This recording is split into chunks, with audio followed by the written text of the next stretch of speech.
Dozvolite mi da čestitam pripadnicima policije i uspešno izvedene akcije u borbi protiv organizovanog kriminala. To je suštinski važno za stabilnost i razvoj naše zemlje. Bile su mnoge teške godine iza nas u kojima je kriminal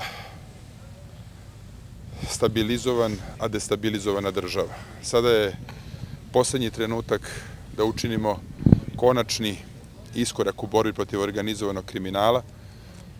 Tu ne odvajam borbu protiv korupcije kako bismo do kraja stabilizovali sve naše državne institucije i građanima garantovali da mogu da budu sigurni za svoju imovinu i za svoju budućnost i budućnost svojih porodica.